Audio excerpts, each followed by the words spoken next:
사랑하는 성도 여러분, 오늘 우리 말씀을 시작하기 전에 우리가 조금 전에 읽었던 말씀 10절을 다시 한번 봉독해 보기를 원합니다.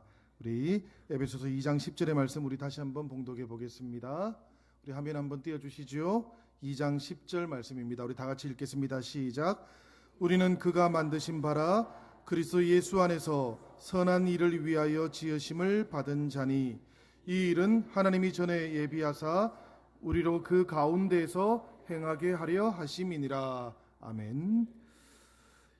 이 말씀을 우리 표준세 번역은 이렇게 번역하고 있어요. 우리 표준세 번역도 혹시 있으면 한번 띄워주시겠습니까? 안 나오네요. 없나 봅니다. 제가 읽어드리겠습니다. 우리는 하나님의 작품입니다. 선한 일을 하게 하시려고 하나님께서 그리스도 예수 안에서 우리를 만드셨습니다. 여기에 보면 우리는 누구라고요? 하나님의 작품이다 라고 이렇게 말씀하고 있는데, 여기 작품으로 번역되어 있는 헬라어가 뭔가 하면 이 포이에마라는 말이에요. 포이에마. 이 포이에마라는 말에서 어떤 영어 단어가 나오는가 하면 시를 가리키는 포엠이 나왔습니다. 우리 화면에 있을 텐데요. 나중에 한번 보시기를 바라겠습니다. 이 포이에마, 하나님의 작품, 그러니까 이걸 그대로 직역을 하면 하나님의 시라는 그런 뜻인데요. 모든 사람들의 인생을 우리가 깊이 들여다보면 시처럼 아름답지 않은 인생이 없습니다. 유명한 사람이든 혹은 무명의 사람이든 차이가 없어요. 인생은 신비로 가득 차 있고, 또 때때로 만나게 되는 인생의 아픔과 그 아픔을 극복하면서 체험하게 되는 그 기쁨과 환희는 우리가 평소에 사용하는 산문을 가지고는 다 표현할 수가 없습니다. 그 기쁨과 환희를, 그 신비를 우리가 사용하는 그 산문으로 다 담아내지를 못하니까 사람들은 평소에 사용하지 않았던 장르를 하나 개발해내었던 거예요. 그게 뭔가 하면은 바로 시라는 것입니다. 그래서 이 시라는 것은 원래 신비를 담아내는 방식이었고, 사람들이 가지고 있는 기쁨과 환희의 감격을 담아내는 언어였습니다. 혹시 이 가운데 시를 써보신 분들 계십니까? 평소에 시를 쓰시는 분들 아마 계실 텐데 표현을 안 하시는 것 같아요. 우리가 시를 써보면 알게 되지요. 이 시 한 편을 빚어내기까지 시인의 영혼이 얼마나 많은 수고를 해야 되는지를 잘 알게 됩니다. 특별히 시적인 재능을 가지고 있지 않은 사람일수록 이걸 잘 알게 돼요. 저는 초등학교 때 학교에서 이렇게 시 쓰기 뭐 이런 거 하면은 굉장히 힘들었습니다. 재능이 제가 별로 없거든요. 그런데 우리 인생이 시처럼 아름다운 것은 가만히 생각해 보면 우리 인생을 빚어내고 계시는 하나님의 창조의 수고가 이 시인의 수고와 닮아 있기 때문이 아닐까, 그런 생각을 해보게 됩니다. 우리 인생이 아름다운 것, 그것은 우리를 향하신 그 하나님의 아름다운 수고가 담겨 있다라는 그런 이야기예요. 우리들 모두 나의 인생이 하나님께서 시인처럼 영혼의 수고를 통해서 빚어내시고 디자인하신 작품이라는 것을 자랑스러워 하시기를 바랍니다. 우리 2층에 계신 분들, 여러분들이 모두가 다 하나님의 시라는 것을 믿으십니까? 믿음의 소리가 좀 약하지요. 1층에 계신 분들, 여러분들 인생이 하나님의 시라는 것을 알고들 계셨습니까? 네, 1층 분들 나중에 시 한 편씩 써서 목양실로 제출하시길 바랍니다. 특별히 혹시라도 지금 슬픔 가운데, 고난과 시련 가운데 있는 분이 계시다면 이것도 기억하면 좋겠어요. 우리 자신이 시를 쓰는 사람이 아니라 우리는 인생이라는 시라는 것, 우리가 시라는 것을 기억하면 좋겠어요. 무슨 이야기인가 하면 인생이라는 시의 몇 번째 행에는 고난의 이야기가 씌어져 있을 수가 있어요. 인생의 몇 번째 행에는 우리가 지금 어두운 곳을 지나가고 있는 고백이 담겨져 있을 수도 있어요. 그런데 무릇 모든 시라는 것은 클라이막스를 가지는 법입니다. 그저 고난의 이야기와 그저 아픔의 이야기만 담고 있는 시는 없다는 이야기예요. 저는 우리 하나님은 좋은 시인일 거라고 믿습니다. 우리 인생을 그려내실 때에 하나님께서는 우리 인생의 클라이막스를 담아내기 위해서 때로는 인생이라는 시 가운데 아픔의 이야기도 또 어두운 이야기도 담아 놓으셨을 거다, 그렇게 믿고 있습니다. 성도 여러분, 혹여라도 지금 아픔이 있으시다면 우리 하나님께서 내 인생의 클라이막스를 준비하고 계시다, 그렇게 믿으시기를 바랍니다. 나를 향하신, 우리를 향하신 하나님의 그 사랑하심이 그렇게 분명하실 것이기 때문에 그렇습니다. 저는 늘 그렇게 생각을 합니다. 늘 그렇게 고백을 해요. 제가 제 인생에 대해서 기대하는 것보다 하나님께서 제 인생에 대해서 기대하는 게 훨씬 더 크다라는 것. 저는 사실 제 인생에 별로 기대가 없었거든요. 근데 하나님께서 복음을 전하는 사람으로 세워주셨던 것처럼 여러분들의 인생 가운데도 어쩌면 여러분들은 자신에 대해서 큰 기대를 가지고 있지 않을지라도 하나님은 놀라운 기대와 계획을 가지고 우리 인생의 클라이막스를 준비하고 계시는 줄로 믿습니다. 사랑하는 여러분, 하나님께서 내 삶을, 내 인생을 디자인하시니 나도 그분의 수고에 응답하는 삶을 살고 그 믿음의 길을 걸어가겠노라 고백하는 우리 2부 예배가 되기를 우리 주님의 이름으로 축원합니다. 그렇습니다. 여러분, 우리들 모두는 하나님께서 디자인하신 사람들이에요. 그런 성도들입니다. 그렇게 예수 그리스도의 복음은 본래는 하나님의 작품이었던 우리의 인생을 하나님께서 새롭게 회복시키시겠다라고 했던 디자인 선언 같은 것입니다. 그지요? 우리가 예수 그리스도의 그 복음을 받아들이고 새로운 존재가 된 것은 하나님께서 그리스도 예수의 복음을 통해서 본래는 하나님의 사람이었던 우리들, 그 하나님의 사람임이 잘 드러나지 않고 있었던 우리들, 이제 드러내겠다, 표현하시겠다, 담아내겠다고 새롭게 디자인하신 이야기라는 이야기입니다. 본래 이 디자인이라는 용어가 지시하다, 표현하다, 성취하다라는 뜻을 가지고 있는 라틴어 데시그라데라는 단어에서 왔어요. 단순히 겉모양만 꾸미고 바꾸는 것, 이게 디자인이 아니라는 이야기입니다, 여러분.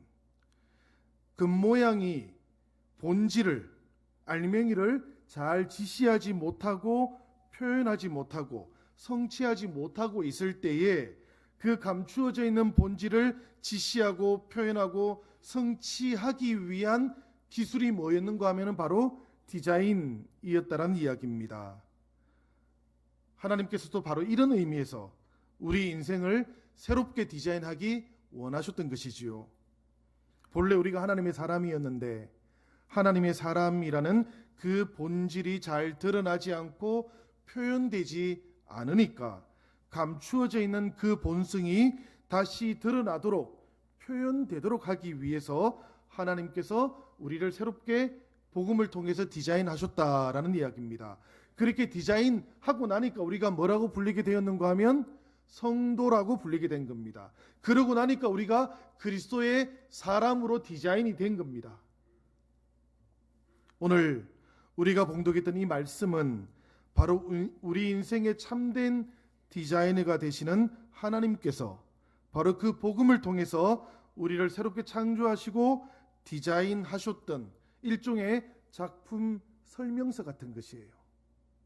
이 설명을 잘 살펴보시고 오늘 저와 여러분도 하나님께서 디자인하시는 인생으로 살아가는 은혜를 다시 한번 체험할 수 있기를 바랍니다.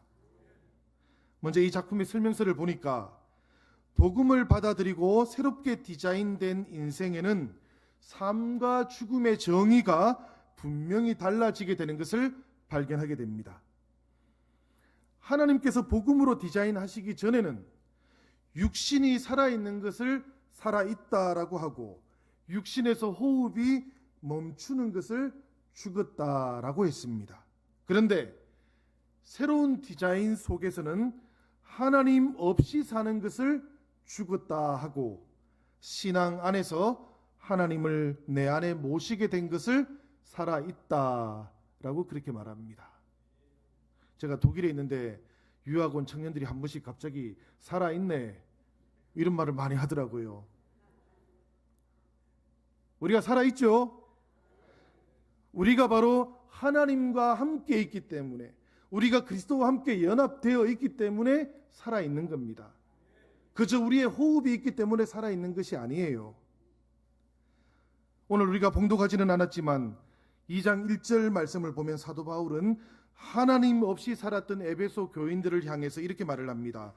허물과 죄로 죽었던 너희들, 이렇게 불러요. 에베소 사람들은 이해를 못했죠.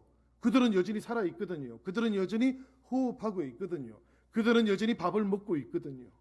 그런데도 불구하고 사도 바울은 그 에베소 교인들을 향해서 허물과 죄로 죽었던 너희들, 이렇게 부릅니다. 그들은 하나님과의 관계 속에서는 죽어 있었다라는 이야기입니다.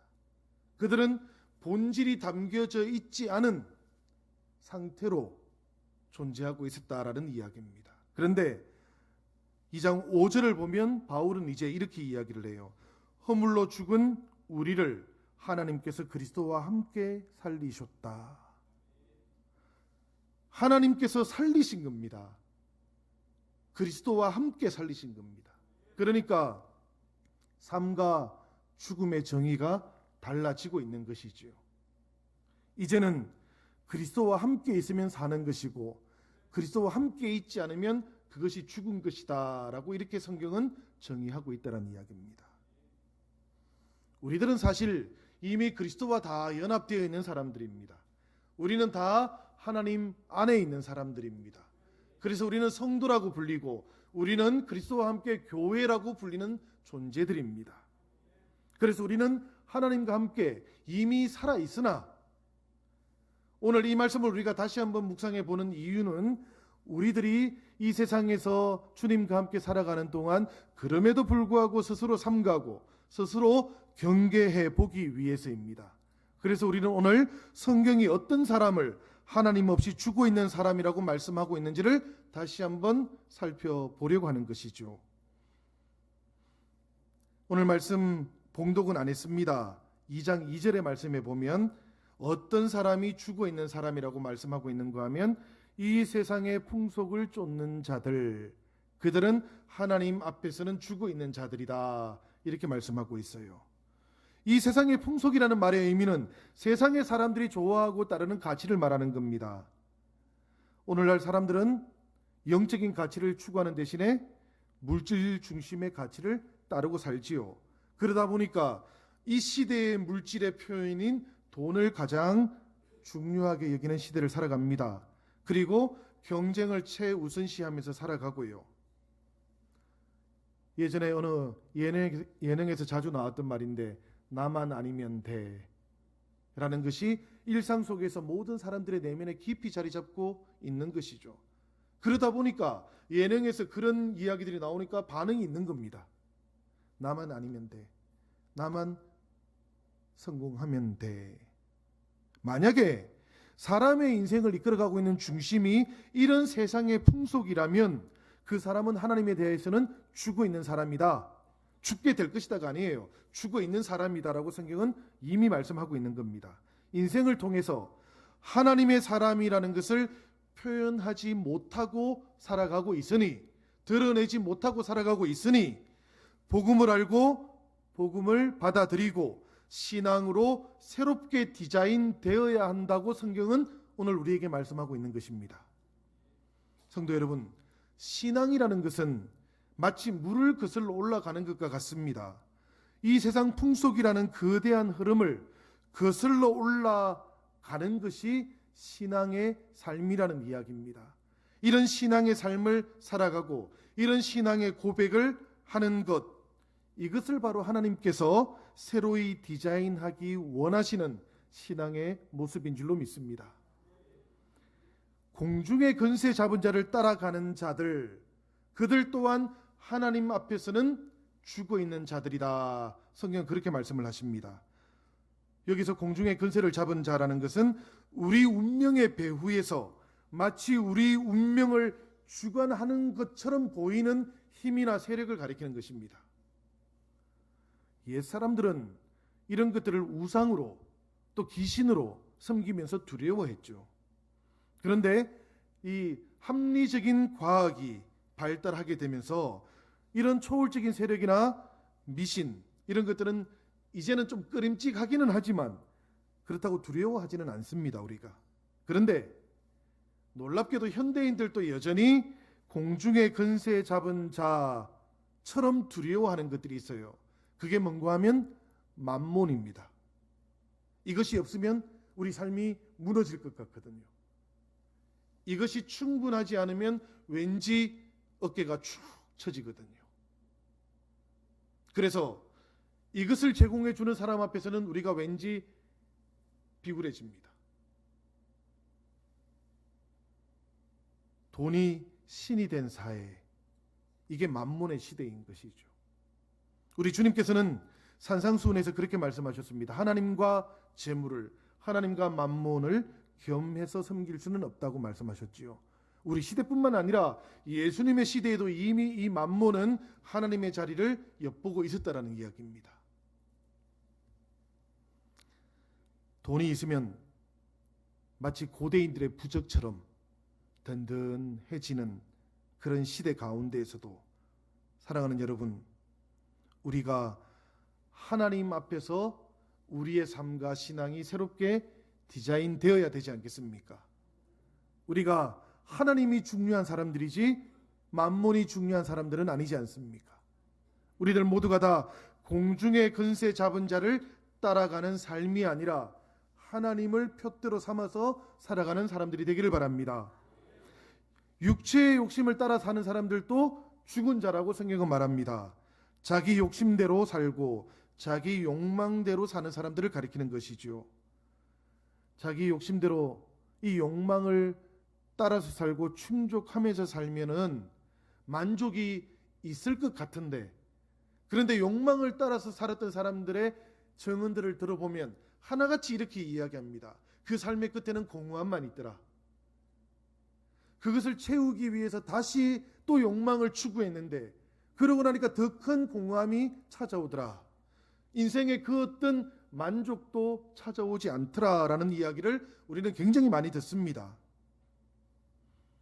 사실 성경은 이런 삶의 방식들하고는 달리 하나님과 함께하는 인생이 천국이라고 그렇게 알려줍니다, 여러분.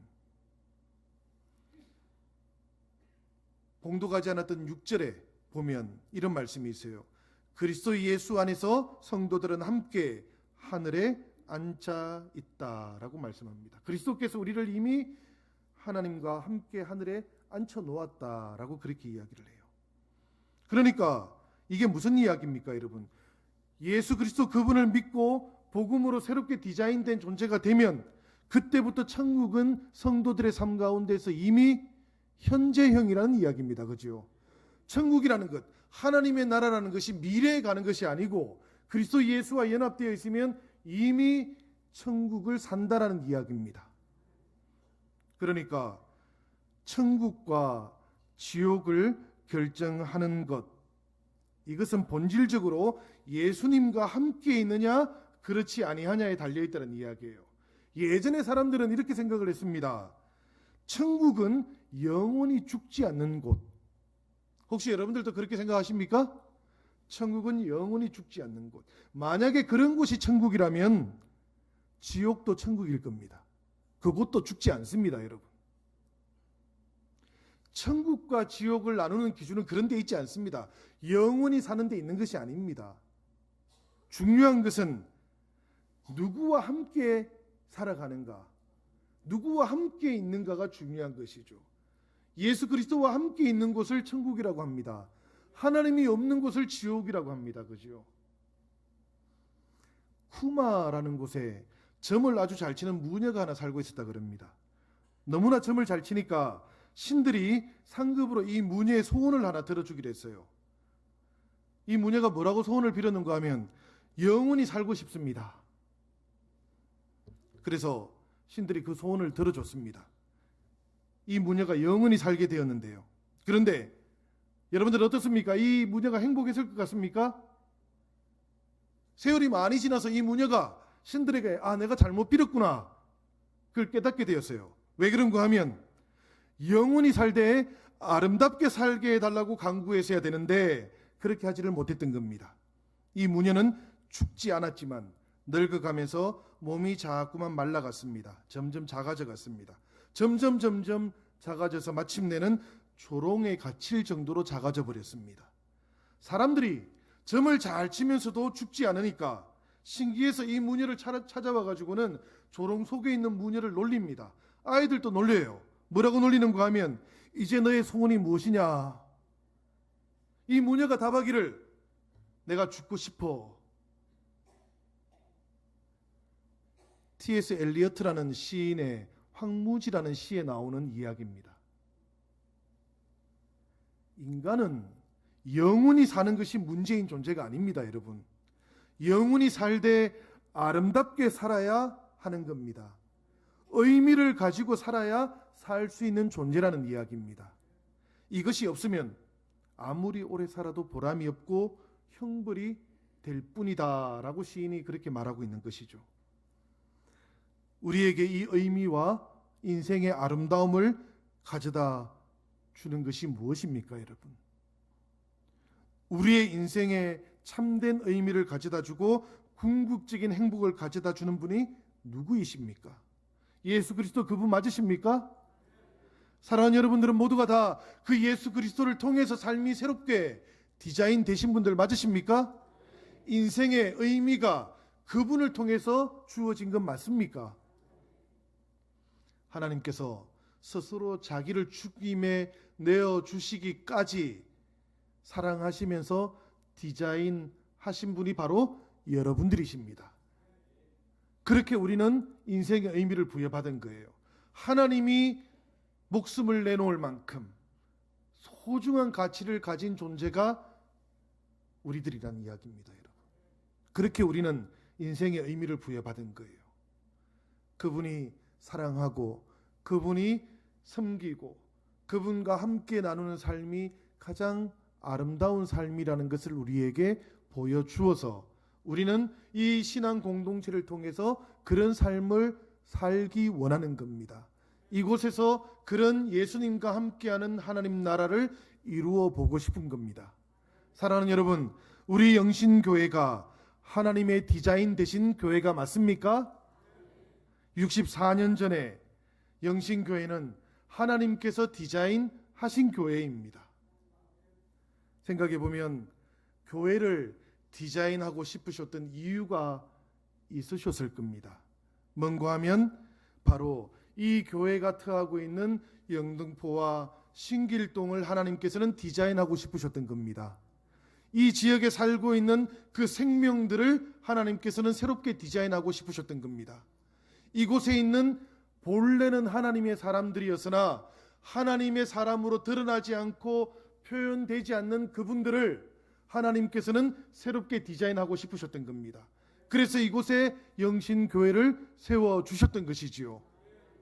저는 우리 영신교회가 처음으로 디자인되었을 때 하나님께서 가장 중요하게 생각하셨던 것이 무엇일지 궁금합니다.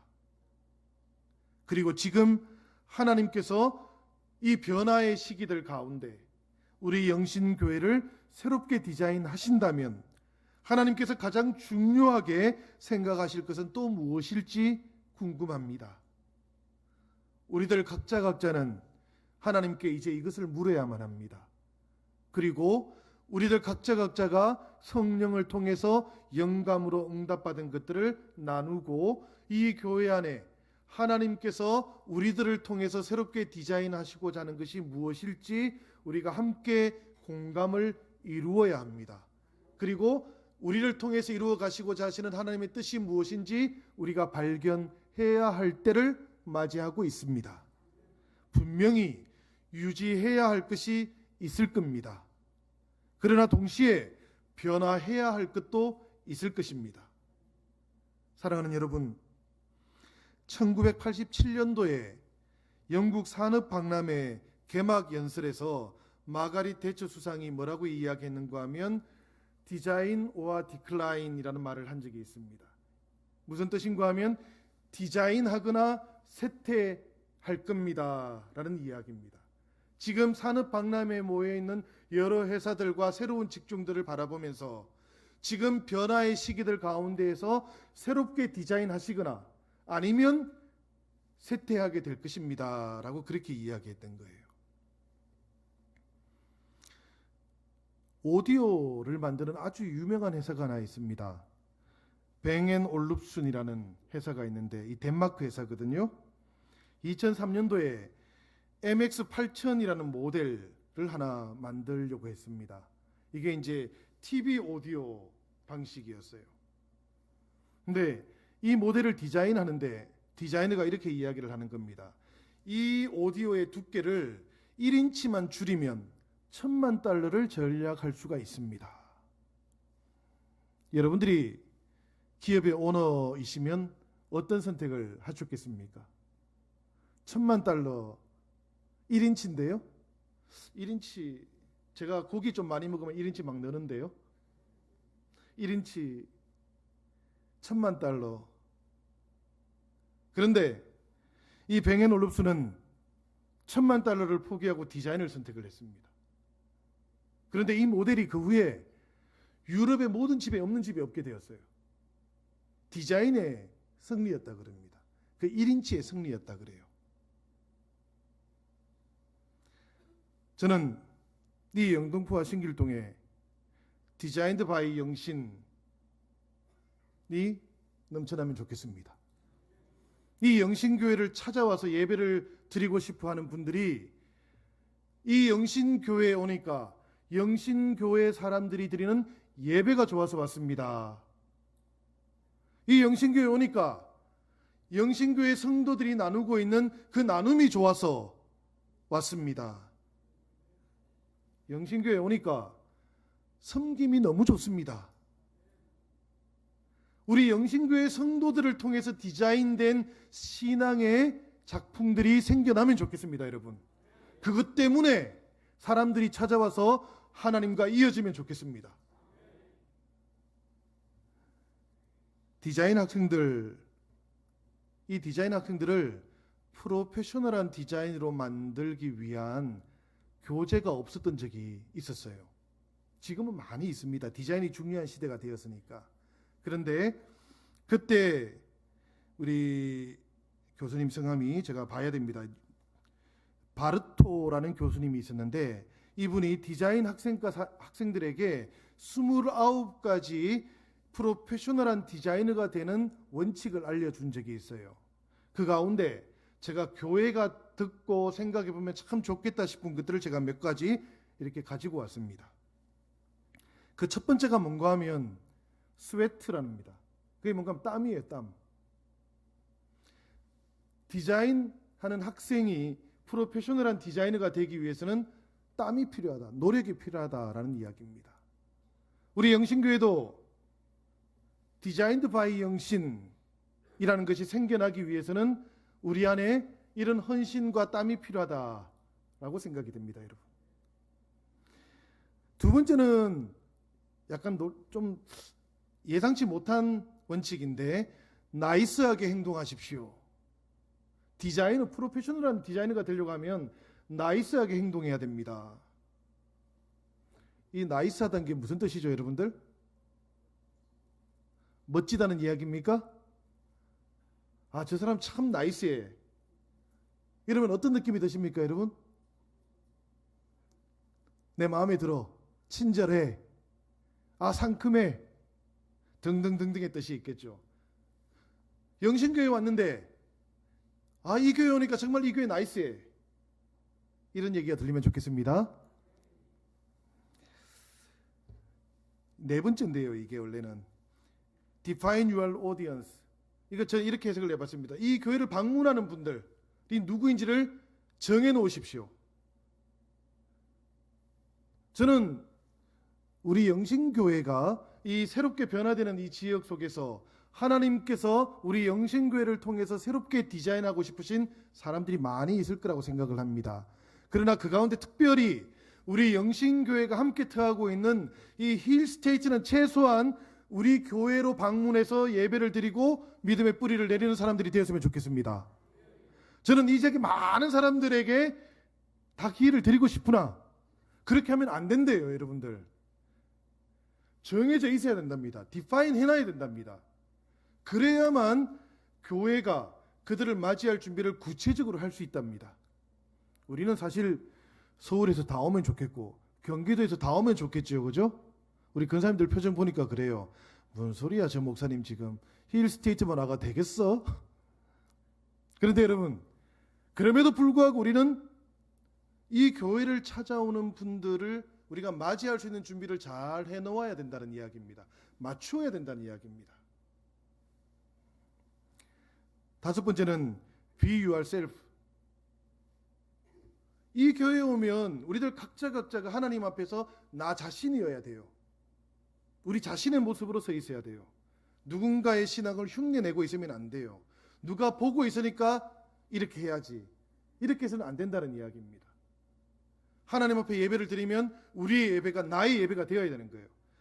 이 순간에 예배를 드리고 있을 때에 내 옆에 있는 사람들이 신경 쓰여서 하나님께 예배 드리고 있고 찬송도 그렇게 하고 있고 기도도 그렇게 하고 있으면 안 된다는 이야기입니다.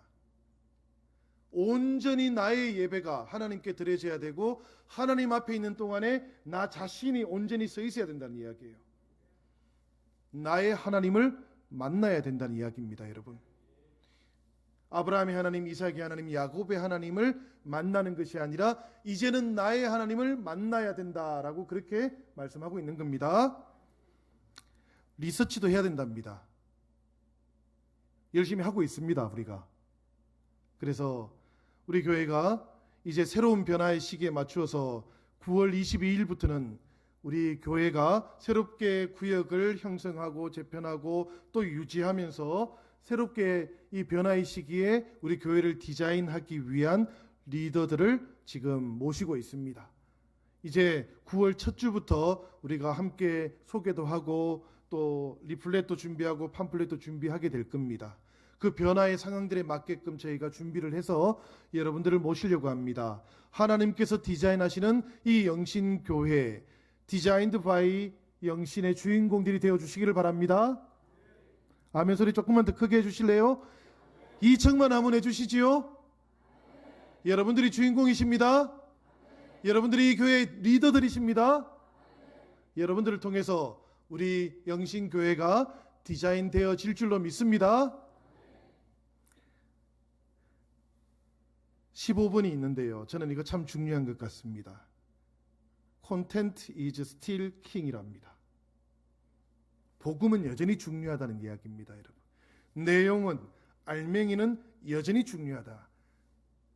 그것을 듣고 있고 포장하고 있는 디자인이 중요한 것이 아니라 이 디자인은 그 알맹이를 표현하는 것이어야 된다는 이야기입니다. 그렇기 때문에 여전히 이 콘텐츠들이 중요하다라는 이야기예요.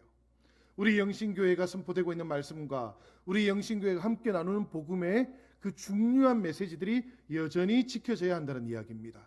우리 교회가 10월 첫 주부터는 그런 복음을 배우고 함께 양육하는 이음 과정을 시작을 합니다. 사랑하는 여러분, 여러분들께서 그 이음 과정에 참여해 주시기를 바랍니다. 우리 리더로 참여하시는 분들과 별개로 여러 성도님들께서 이 이음 과정에 참여하셔서 우리 영신교회가 하나님과 사람을 잇기 위해서 어떤 복음으로 새로워져야 될 것인지, 어떻게 복음의 역동적인 능력을 우리들 각자가 체험해야 될 것인지를 함께 우리가 준비해 주시기를 바랍니다. 우리 교육자실에서 열심히 준비를 하고 있습니다. 그리고 10월 첫 주부터 여러분들을 모시려고 합니다. 많이들 참여해 주시기를 바랍니다. 우리 김범수 목사님이 열심히 준비하고 계시고요, 김자호 목사님이 열심히 준비하고 계시고요, 그리고 우리가 토요일과 주일에 이렇게 준비를 합니다. 여러분들 시간이 되실 때 신청하셔가지고 열심히 함께 우리가 이 교회 안에 복음의 능력이 새로워질 수 있도록 준비해 나가시기를 바랍니다. 22번이 있는데 never compromise라고 합니다. 이게 뭔가 하면 절충하지 말라는 이야기예요. 타협하지 말라는 이야기입니다. 복음은 절대로 세상과 타협할 수 없습니다. 그죠? 이 복음의 알맹이는 타협되지 않는 겁니다. 변화의 시대에 우리가 디자인을 새롭게 하면서 세상과 우리가 호흡하고 대화하고자 합니다. 하나님과 사람을 이어주기 위해서 노력을 하고자 합니다. 마을과 마을을 이어주려고 합니다. 그럼에도 불구하고 복음을 세상과 타협시킬 수는 없는 것 아니겠습니까, 여러분? 오히려 복음이 온전하게 타협되지 않고 복음으로 남아있을 때 복음은 능력으로 사람들 속에서 역사할 줄로 믿습니다. Know your history. 우리의 이야기를 우리가 알아야 돼요. 그래야 프로페셔널한 디자이너가 된답니다, 여러분. 우리 교회의 역사, 우리 교회의 이야기, 우리 영신교회를 통해서 하나님께서 역사하셨던 그 모든 구원의 스토리를 우리가 알고 있어야만 그때 비로소 우리 영신교회를 통해서 디자인된 복음의 역사가 나타날 수 있다는 이야기입니다, 여러분.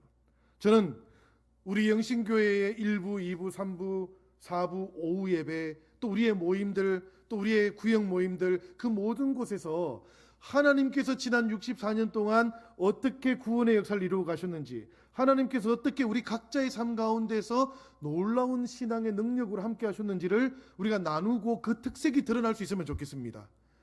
영신교회 이야기를 우리가 서로 모르고 있으면 이곳을 찾아와서 이 영신교회를 통해서 하나님과 만나고 싶어하는 분들에게 우리의 이야기, 우리를 통해서 역사하셨던 하나님의 이야기를 우리가 전할 수 없지 않습니까?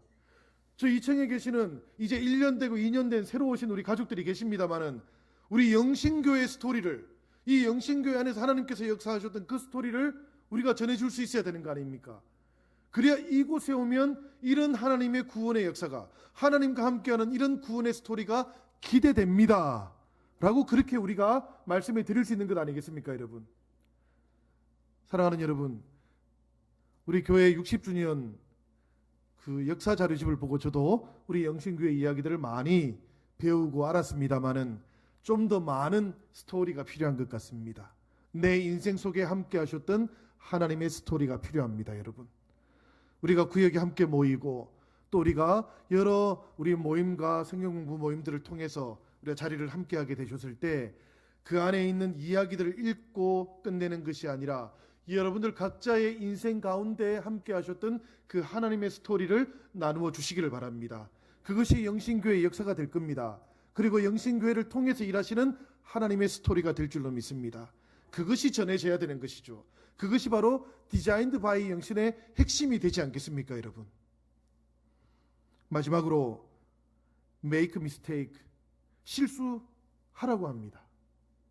실수가 두려워서 아무것도 하지 못하면 어떤 변화도 일어나지 않고 어떤 시도도 일어나지 않고 어떤 구원도 일어나지 않을 수 있다는 이야기입니다. Design or decline. 뉴질랜드에서는 이것을 받아가지고 이렇게 표현을 해놨더라고요. 정부의 표현입니다. 보니까 Design or die. 변화된 시대에 디자인해서 새롭게 나아가거나 아니면 죽거나. 사랑하는 여러분, 우리의 신앙을 새롭게 디자인할 수 있기를 원합니다. 하나님께서는 우리 영신교회를 통해서 하나님의 새로운 구원의 역사를 이루어 가실 것이고, 이 지역에 많은 사람들이 새롭게 오게 될 때에 하나님께서는 그들도 하나님의 사람으로 디자인하고 싶어하는 줄로 믿습니다. 우리가 새롭게 준비하고 변화되고 먼저 우리들부터 우리 신앙이 다시 한번 새롭게 디자인되어서 우리 영신교회도 새롭게 디자인되고 그리고 하나님의 놀라운 구원의 역사를 함께 이루어가는 우리들 모두가 되기를 주님의 이름으로 축원합니다.